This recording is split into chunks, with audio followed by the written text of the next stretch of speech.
Mr. Bennet was among the earliest of those who waited on Mr. Bingley. He had always intended to visit him, though to the last always assuring his wife that he should not go. Until the evening after the visit was paid, she had no knowledge of it. It was then disclosed in the following manner. Observing his second daughter employed in trimming a hat, he suddenly addressed her with, "I hope Mr. Bingley will like it, Lizzie." "We are not in a way to know what Mr. Bingley likes," said her mother resentfully, "since we are not to visit." "But you forget, mamma," said Elizabeth, "that we shall meet him at the assemblies, and that Mrs. Long promised to introduce him." "I do not believe Mrs. Long will do any such thing. She has 2 nieces of her own. She is a selfish, hypocritical woman, and I have no opinion of her." "No more have I," said Mr. Bennet, "and I am glad to find that you do not depend on her serving you." Mrs. Bennet deigned not to make any reply, but, unable to contain herself, began scolding one of her daughters. "Don't keep coughing so, Kitty, for heaven's sake. Have a little compassion on my nerves. You tear them to pieces." "Kitty has no discretion in her coughs," said her father. "She times them ill." "I do not cough for my own amusement," replied Kitty fretfully. "When is your next ball to be, Lizzie?" "Tomorrow fortnight." "Aye, so it is," cried her mother, "and Mrs. Long does not come back till the day before, so it will be impossible for her to introduce him, for she will not know him herself." "Then, my dear, you may have the advantage of your friend, and introduce Mr. Bingley to her." "Impossible, Mr. Bennet, impossible, when I am not acquainted with him myself. How can you be so teasing?" "I honour your circumspection. A fortnight's acquaintance is certainly very little. One cannot know what a man really is by the end of a fortnight. But if we do not venture, somebody else will, and after all, Mrs. Long and her daughters must stand their chance, and therefore, as she will think it an act of kindness, if you decline the office, I will take it on myself." The girls stared at their father. Mrs. Bennet said only, "Nonsense, nonsense." "What can be the meaning of that emphatic exclamation?" cried he. "Do you consider the forms of introduction and the stress that is laid on them as nonsense? I cannot quite agree with you there. Which say you, Mary? For you are a young lady of deep reflection, I know, and read great books and make extracts." Mary wished to say something sensible, but knew not how. "While Mary is adjusting her ideas," he continued, "let us return to Mr. Bingley." "I am sick of Mr. Bingley," cried his wife. "I am sorry to hear that, but why did not you tell me that before? If I had known as much this morning, I certainly would not have called on him. It is very unlucky, but as I have actually paid the visit, we cannot escape the acquaintance now." The astonishment of the ladies was just what he wished, that of Mrs. Bennet perhaps surpassing the rest, though. When the first tumult of joy was over, she began to declare that it was what she had expected all the while. "How good it was in you, my dear Mr. Bennet, but I knew I should persuade you at last. I was sure you loved your girls too well to neglect such an acquaintance. Well, how pleased I am, and it is such a good joke, too, that you should have gone this morning and never said a word about it until now." "Now, Kitty, you may cough as much as you choose," said Mr. Bennet, and as he spoke he left the room, fatigued with the raptures of his wife. "What an excellent father you have, girls," said she when the door was shut. "I do not know how you will ever make him amends for his kindness, or me either, for that matter. At our time of life it is not so pleasant, I can tell you, to be making new acquaintances every day, but for your sakes we would do anything. Lydia, my love, though you are the youngest, I dare say Mr. Bingley will dance with you at the next ball." "Oh," said Lydia stoutly, "I am not afraid, for though I am the youngest, I'm the tallest." The rest of the evening was spent in conjecturing how soon he would return Mr. Bennet's visit, and determining when they should ask him to dinner.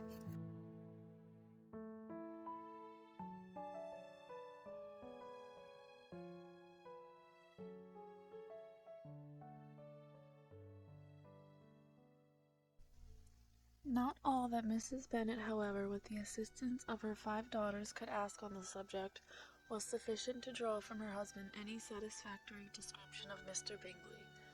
They attacked him in various ways, with barefaced questions, ingenious suppositions, and distant surmises, but he eluded the skill of them all, and they were at last obliged to accept the second-hand intelligence of their neighbour Lady Lucas. Her report was highly favourable. Sir William had been delighted with him. He was quite young, wonderfully handsome, extremely agreeable, and, to crown the whole, he meant to be at the next assembly with a large party. Nothing could be more delightful. To be fond of dancing was a certain step towards falling in love, and very lively hopes of Mr. Bingley's heart were entertained. "If I can but see one of my daughters happily settled at Netherfield," said Mrs. Bennet to her husband, "and all the others equally well married, I shall have nothing to wish for." In a few days Mr. Bingley returned Mr. Bennet's visit, and sat about 10 minutes with him in his library. He had entertained hopes of being admitted to a sight of the young ladies, of whose beauty he had heard much, but he saw only the father. The ladies were somewhat more fortunate, for they had the advantage of ascertaining from an upper window that he wore a blue coat and rode a black horse. An invitation to dinner was soon afterwards dispatched, and already had Mrs. Bennet planned the courses that were to do credit to her housekeeping. When an answer arrived which deferred it all, Mr. Bingley was obliged to be in town the following day, and consequently unable to accept the honour of their invitation, etc.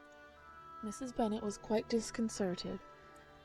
She could not imagine what business he could have in town so soon after his arrival in Hertfordshire, and she began to fear that he might be always flying about from one place to another, and never settled at Netherfield, as he ought to be. Lady Lucas quieted her fears a little by starting the idea of his being gone to London only to get a large party for the ball, and a report soon followed that Mr. Bingley was to bring 12 ladies and 7 gentlemen with him to the assembly. The girls grieved over such a number of ladies, but were comforted the day before the ball by hearing that instead of 12 he brought only 6 with him from London, his 5 sisters and a cousin, and when the party entered the assembly room it consisted of only 5 altogether: Mr. Bingley, his 2 sisters, the husband of the eldest, and another young man. Mr. Bingley was good-looking and gentlemanlike. He had a pleasant countenance and easy, unaffected manners. His sisters were fine women, with an air of decided fashion. His brother-in-law, Mr. Hurst, merely looked the gentleman, but his friend Mr. Darcy soon drew the attention of the room by his fine, tall person, handsome features, noble mien, and the report which was in general circulation within 5 minutes after his entrance of his having 10,000 a year. The gentlemen pronounced him to be a fine figure of a man. The ladies declared he was much handsomer than Mr. Bingley, and he was looked at with great admiration for about half the evening, till his manners gave a disgust which turned the tide of his popularity, for he was discovered to be proud, to be above his company, and above being pleased, and not all his large estate in Derbyshire could then save him from having a most forbidding, disagreeable countenance, and being unworthy to be compared with his friend. Mr. Bingley had soon made himself acquainted with all the principal people in the room. He was lively and unreserved, danced every dance, was angry that the ball closed so early, and talked of giving one himself at Netherfield. Such amiable qualities must speak for themselves. What a contrast between him and his friend! Mr. Darcy danced only once with Mrs. Hurst, and once with Miss Bingley, declined being introduced to any other lady, and spent the rest of the evening in walking about the room, speaking occasionally to one of his own party. His character was decided. He was the proudest, most disagreeable man in the world, and everybody hoped that he would never come there again. Amongst the most violent against him was Mrs. Bennet, whose dislike of his general behaviour was sharpened into particular resentment by his having slighted one of her daughters. Elizabeth Bennet had been obliged, by the scarcity of gentlemen, to sit down for 2 dances, and during part of that time Mr. Darcy had been standing near enough for her to hear a conversation between him and Mr. Bingley, who came from the dance for a few minutes to press his friend to join in. "Come, Darcy," said he, "I must have you dance. I hate to see you standing about by yourself in this stupid manner. You had much better dance." "I certainly shall not. You know how I detest it, unless I am particularly acquainted with my partner. At such an assembly as this, it would be insupportable. Your sisters are engaged, and there is not another woman in the room whom it would not be a punishment to me to stand up with." "I would not be so fastidious as you are," cried Mr. Bingley. "For a kingdom! Upon my honour, I never met with so many pleasant girls in my life as I have this evening, and there are several of them you see uncommonly pretty." "You are dancing with the only handsome girl in the room," said Mr. Darcy, looking at the eldest Miss Bennet. "Oh, she is the most beautiful creature I ever beheld, but there is one of her sisters sitting down just behind you, who is very pretty, and I dare say very agreeable. Do let me ask my partner to introduce you." "Which do you mean?" And turning around, he looked for a moment at Elizabeth, till catching her eye, he withdrew his own and coldly said, "She is tolerable, but not handsome enough to tempt me.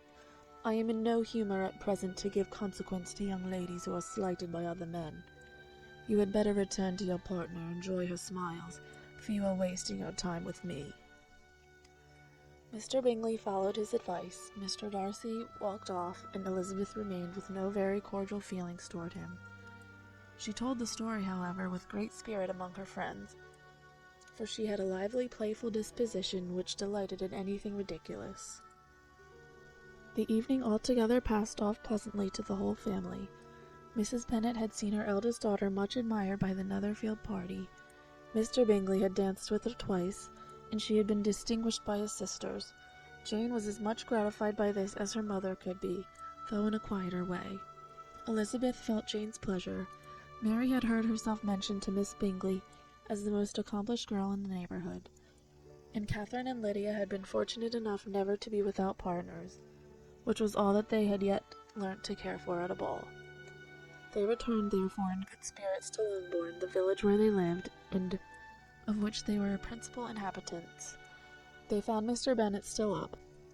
With a book he was regardless of time, and on the present occasion he had a good deal of curiosity as to the events of an evening which had raised such splendid expectations. He had rather hoped that his wife's view on the stranger would be disappointed, but he soon found out that he had a different story to hear. "Oh, my dear Mr. Bennet," as she entered the room, "we have had a most delightful evening, a most excellent ball. I wish you would have been there. Jane was so admired. Nothing could be like it. Everybody said how well she looked, and Mr. Bingley thought her quite beautiful, and danced with her twice. Only think of that, my dear, he actually danced with her twice. And she was the only creature in the room that he asked a second time. First of all, he asked Miss Lucas. I was so vexed to see him stand up with her. But, however, he did not admire her at all. Indeed, nobody can, you know. And he seemed quite struck with Jane as she was going down the dance. So he inquired who she was, and got introduced, and asked her for the two next. Then the 2/3 he danced with Miss King, and the 2/4 with Maria Lucas, and the 2/5 with Jane again, and the 2/6 with Lizzie. And the Bollinger, if he had any compassion for me," cried her husband impatiently, "he would not have danced half so much. For God's sake, say no more of his partners. Oh, that he had sprained his ankle in the first place."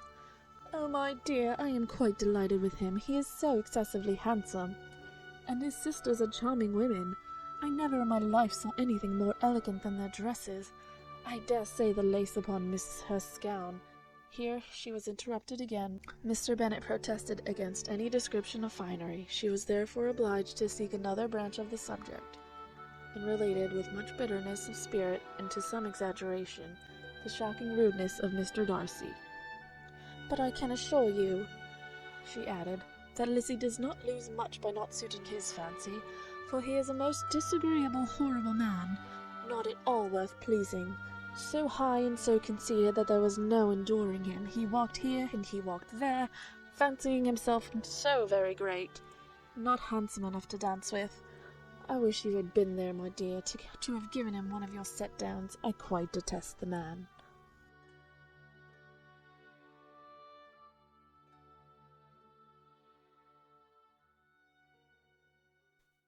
When Jane and Elizabeth were alone, the former, who had been cautious in her praise of Mr. Bingley before, expressed to her sister just how very much she admired him. "He is just what a young man ought to be," said she, "sensible, good-humored, lively, and I never saw such happy manners, so much ease with such perfect good breeding." "He is also handsome," replied Elizabeth, "which a young man ought likewise to be if he possibly can. His character is thereby complete." "I was very much flattered by his asking me to dance a second time. I did not expect such a compliment." "Did not you? I did for you. But that is one great difference between us. Compliments always take you by surprise, and me never. What could be more natural than his asking you again? He could not help seeing that you are about 5 times as pretty as every other woman in the room." "No thanks to his gallantry for that. Well, he certainly is very agreeable, and I give you leave to like him. You have liked many a stupider person." "Dear Lizzie!" "Oh, you are a great deal too apt, you know, to like people in general. You never see a fault in anybody. All the world are good and agreeable in your eyes. I never heard you speak ill of a human being in your life." "I would not wish to be hasty in censuring anyone, but I always speak what I think." "I know you do, and it is that which makes the wonder, with your good sense, to be so honestly blind to the follies and nonsense of others. Affection of candor is common enough. One meets with it everywhere, but to be candid without ostentation or design, to take the good of everybody's character and make it still better, and say nothing of the bad, belongs to you alone. And so you like this man's sisters too, do you? Their manners are not equal to his." "Certainly not, at first, but they are very pleasing women when you converse with them. Miss Bingley is to live with her brother and keep his house, and I am much mistaken if we shall not find a very charming neighbour in her." Elizabeth listened in silence, but was not convinced. Their behaviour at the assembly had not been calculated to please in general, and with more quickness of observation and less pliancy of temper than her sister, and with a judgment too unassailed by any attention to herself, she was very little disposed to approve them. They were in fact very fine ladies, not deficient in good humour when they were pleased, nor in the power of making themselves agreeable when they chose it, but proud and conceited. They were rather handsome, had been educated in one of the first private seminaries in town, had a fortune of £20,000, were in the habit of spending more than they ought, and of associating with people of rank, and were therefore in every respect entitled to think well of themselves and meanly of others. They were of a respectable family in the north of England, a circumstance more deeply impressed on their memories than that their brother's fortune and their own had been acquired by trade. Mr. Bingley inherited property to the amount of nearly £100,000 from his father, who had intended to purchase an estate, but did not live to do it. Mr. Bingley intended it likewise, and sometimes made choice of his county, but as he was now provided with a good house and the liberty of a manor, it was doubtful to many of those who best knew the easiness of his temper, whether he might not spend the remainder of his days at Netherfield, and leave the next generation to purchase. His sisters were anxious for his having an estate of his own, but, though he was now only established as a tenant, Miss Bingley was by no means unwilling to preside at his table, nor was Mrs. Hurst, who had married a man of more fashion than fortune, less disposed to consider his house as her home when it suited her. Mr. Bingley had not been of age 2 years, when he was tempted by an accidental recommendation to look at Netherfield House. He did look at it, and into it for half an hour, was pleased with the situation and the principal rooms, satisfied with what the owner said in its praise, and took it immediately. Between him and Darcy there was a very steady friendship, in spite of great opposition of character. Bingley was endeared to Darcy by the easiness, openness, and ductility of his temper, though no disposition could offer a greater contrast to his own, and though with his own he never appeared dissatisfied. On the strength of Darcy's regard, Bingley had the firmest reliance, and of his judgment the highest opinion. In understanding, Darcy was the superior. Bingley was by no means deficient, but Darcy was clever. He was at the same time haughty. reserved and fastidious, and his manners, though well-bred, were not inviting. In that respect, his friend had greatly the advantage. Bingley was sure of being liked wherever he appeared. Darcy was continually giving offense. The manner in which they spoke of the Meryton assembly was sufficiently characteristic. Bingley had never met with more pleasant people or prettier girls in his life. Everybody had been most kind and attentive to him. There had been no formality, no stiffness. He had soon felt acquainted with all the room, and as to Miss Bennet, he could not conceive an angel more beautiful. Darcy, on the contrary, had seen a collection of people in whom there was little beauty and no fashion, for none of whom he had felt the smallest interest, and from none received either attention or pleasure. Miss Bennet he acknowledged to be pretty, but she smiled too much. Mrs. Hurst and her sister allowed it to be so, but still they admired her and liked her, and pronounced her to be a sweet girl, and one whom they would not object to know more of. Miss Bennet was therefore established as a sweet girl, and their brother felt authorized by such commendation to think of her as he chose.